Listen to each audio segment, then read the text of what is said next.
Hello everyone, I am प्रीति यादव। आज का जो हमारा टॉपिक है अरेस्ट पे है। आज हम जानेंगे अरेस्ट पे मीनिंग, इंट्रोडक्शन, कॉन्सेप्ट, डेफिनेशंस, कितने टाइप के अरेस्ट होते हैं और अरेस्ट पे क्या केस लॉ आप आंसर में लिख कर आओगे। तो कभी भी आप अरेस्ट के ऊपर अगर आपको कोई भी क्वेश्चन आता है तो सबसे पहले आप ये लाइन तो ज़रूर लिख कर आना कि the term arrest has been neither defined in IPC और सीआरपीसी। जो अरेस्ट है वो कहीं पे भी डिफाइन किया गया नहीं है, ना ही आईपीसी में किया गया है, ना ही सीआरपीसी में किया गया है। ये लिखते ही आपका जो भी एग्जामिनर है, जो भी आपका क्वेश्चन पेपर आंसर चेक करने वाला पर्सन रहेगा, वो ये ज़रूर समझ जाएगा कि आपने अरेस्ट पे पढ़ा है कहीं ना कहीं। तो आपको मार्क्स देने के चांसेस वहीं बढ़ जाते हैं, ये पहला लाइन लिखने से। दूसरी चीज़, अरेस्ट एक क्रिमिनल जस्टिस सिस्टम का एक इम्पॉर्टेंट पार्ट है। किसी भी पर्सन को उसके राइट को डिटेन करने के लिए अरेस्ट करना बहुत ज़रूरी है। अब अरेस्ट के बाद अरेस्ट करेगा तब उसको कस्टडी में ले लेगा जांच पड़ताल के लिए। अब इसके साथ साथ कितने टाइप के अरेस्ट होते हैं।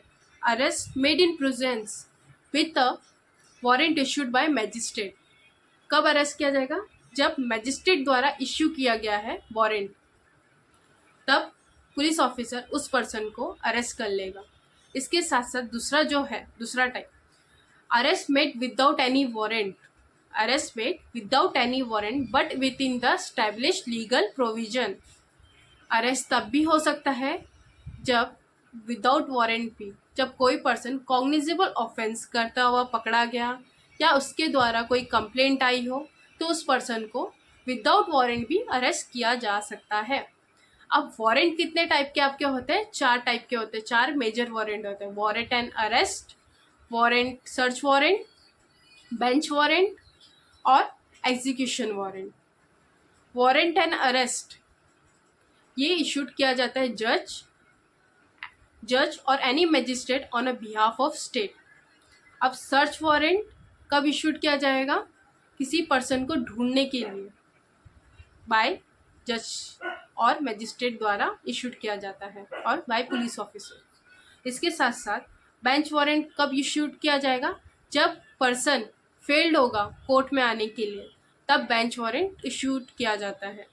इसके साथ साथ आपका जो एग्जीक्यूशन ऑफ वारंट है, outside of jurisdiction, warrant forward होगा outside of the jurisdiction of the court. कोई पर्सन किसी और कोर्ट में है तो उस टाइम पे एग्जीक्यूशन वारंट भी इशूड किया जाता है। अब यहाँ पर हम जानेंगे arrest without warrant. Arrest without warrant कहाँ पर डिफाइन किया गया है? सीआरपीसी के सेक्शन 41(1) में डिफाइन किया गया है कि कब विदाउट वारंट अरेस्ट किया जा सकता है। इन सिंपल वर्ड में अगर मैं आपको समझाऊँ, कोई पर्सन ऐसा कोई ऑफेंस करते हुए पकड़ा जाता है रंगे हाथ, कॉग्निजेबल ऑफेंस, तब उस पर्सन को विदाउट वारंट अरेस्ट कर लिया जाता है।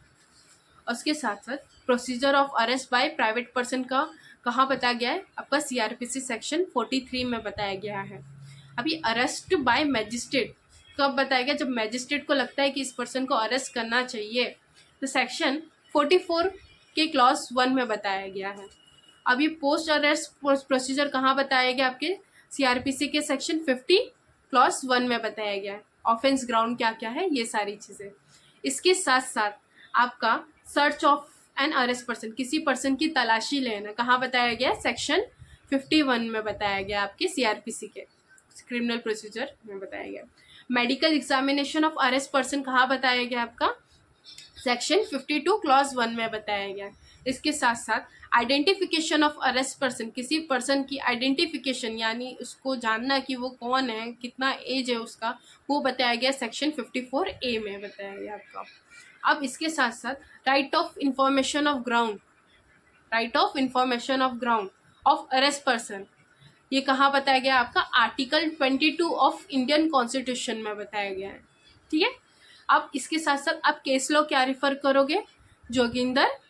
Joginder Singh versus state of UP and DK Basu versus state of West Bengal. ये 2 केस लॉ में बताया गया है आपको क्या राइट्स है, क्या आपके ग्राउंड्स है, उसमें आपको सुप्रीम कोर्ट द्वारा बताई गई है। ये 2 केस लॉ है, बहुत ही इंपॉर्टेंट है। आप पेपर में ये भी लिख दोगे, इसमें भी आपको फुल मार्क्स मिल जाएंगे। ठीक है। अगर आपको मेरा वीडियो अच्छा लगता है तो मेरे वीडियो को लाइक करिए, शेयर करिए और